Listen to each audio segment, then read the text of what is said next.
Hey everyone! So আজ এই পর্যায়ে এসে আমরা মূলত দেখব কিভাবে আমরা একটা লিঙ্কডইন অ্যাকাউন্ট ওপেন করতে পারবো এবং পরবর্তীতে আমরা দেখব কিভাবে আমরা এই অ্যাকাউন্টটাকে সাজাবো। সো লিঙ্কডইনে আপনাকে একটা অ্যাকাউন্ট ওপেন করতে হলে খুব সহজে আপনি চলে যাবেন www.linkedin.com। এই linkedin.com এ যাবার পর আপনি এখান থেকে চলে যাবেন জয়েন নাও এই অপশনটাতে। জয়েন নাও অপশনটাতে গেলে সবার আগে তারা মূলত আপনাকে দুটো ভাবে আপনাকে এই লিঙ্কডইনে একটা অ্যাকাউন্ট তৈরি করতে বলতে পারবে। একটা হচ্ছে আপনি চাইলেই আপনার যে গুগল অ্যাকাউন্ট আছে বা আপনার যে জিমেল আছে আপনি সেই জিমেল দিয়ে জয়েন করতে পারেন, কিংবা আপনি লিঙ্কডইনের জন্য একটা ডিফারেন্ট আইডি তৈরি করে ফেলতে পারেন। সো আমরা কিন্তু খুব সহজেই জিমেল দিয়ে আমাদের লিঙ্কডইনে জয়েন করে ফেলতে পারি। বাট আমি আপনাকে আজকে যেভাবে দেখাবো যে কিভাবে আপনি জিমেল দিয়ে জয়েন না করেও একটা ডিফারেন্ট ওয়েতে লিঙ্কডইনে আইডি তৈরি করতে পারেন। সো এটার জন্য আপনার প্রথমে একটা ইমেল লাগবে এবং এই ইমেলে আমি বরাবর সবাইকে একটা বিষয় খুব বেশি বলে থাকি, আপনি যেই ইমেলটাতে সবসময় অ্যাক্টিভ থাকবেন অবশ্যই সেই ইমেলটা ব্যবহার করবেন। সো আমি আমার ইমেল আইডি দিয়ে দিলাম, এরপর আপনাকে একটা 6 লেন্থের বা 6 ক্যারেক্টারের পাসওয়ার্ড দিতে হবে। সো আমি এখন পাসওয়ার্ড সেট করছি।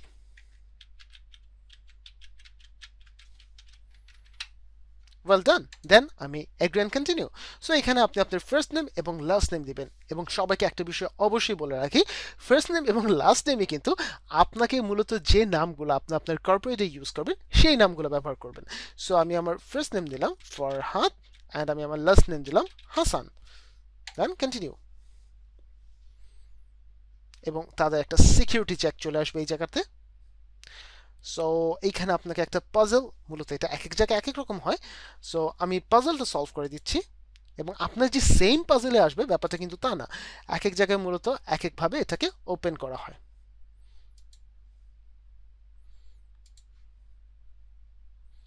সো আমার পাজল সলভিং ডান।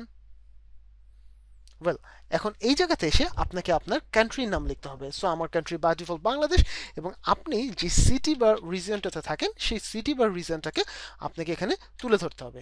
সো আমার এই কাজটাও শেষ। এরপর আপনি বর্তমানে যদি কোনো জবে এঙ্গেজ থাকেন তাহলে আপনি জব দিবেন, আপনি যদি বর্তমানে ছাত্র হিসেবে থাকেন তাহলে দিবেন আম এ স্টুডেন্ট। সো আমি আমার জব হিসেবে দিচ্ছি ডিজিটাল মার্কেটার।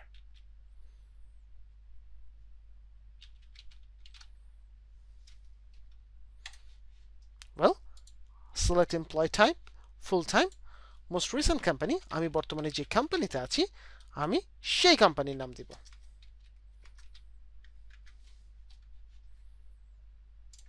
ওয়েল ডান, আমার কোম্পানির নাম দেওয়া কিন্তু হয়ে গিয়েছে। এরপর কন্টিনিউ। অ্যান্ড দেন আমাকে আমার ইমেইলে একটা কোড চলে যাবে। সো আমার ইমেল থেকে আমি কোডটা নিয়ে নিচ্ছি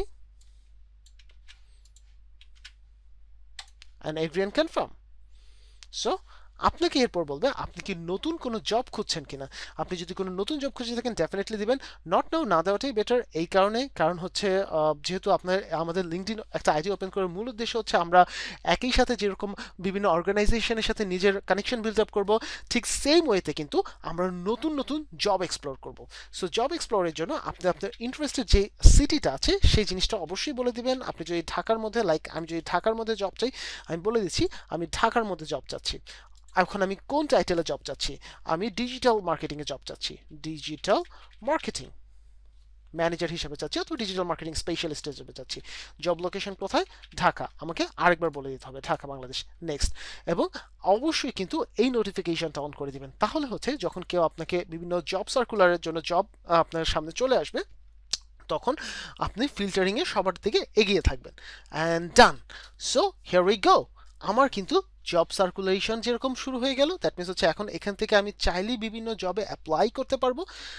দেখুন আমি যেই জব চাচ্ছি সেই জবগুলোতে অ্যাপ্লাইয়ের জন্য অ্যাপ্লাই নাও এবং সেখান থেকে আমি সাবমিট অ্যাপ্লিকেশন দিয়ে অ্যাপ্লাই করতে পারবো। এর পাশাপাশি আমি এখন চাইলেই কিন্তু আমার নিজের একটা প্রোফাইল তৈরি করে সেই প্রোফাইলে কাজ করতে পারবো। সো আমরা শিখে ফেললাম কিভাবে খুব জলদি আমরা জাস্ট একটা ইমেল আইডি থাকলে আমরা লিঙ্কডইনে একটা আইডি তৈরি করতে পারবো। নেক্সট ক্লাসে আমরা এই বিষয়টা দেখব যে কিভাবে আমরা একটা লিঙ্কডইন আইডিকে অপটিমাইজ করব, একটা অপটিমাইজ আইডি কেন প্রয়োজন হবে এবং আরো অনেক কিছু। ততক্ষণ পর্যন্ত সবাই ভালো থাকবেন। ধন্যবাদ সবাইকে। আসসালামু আলাইকুম।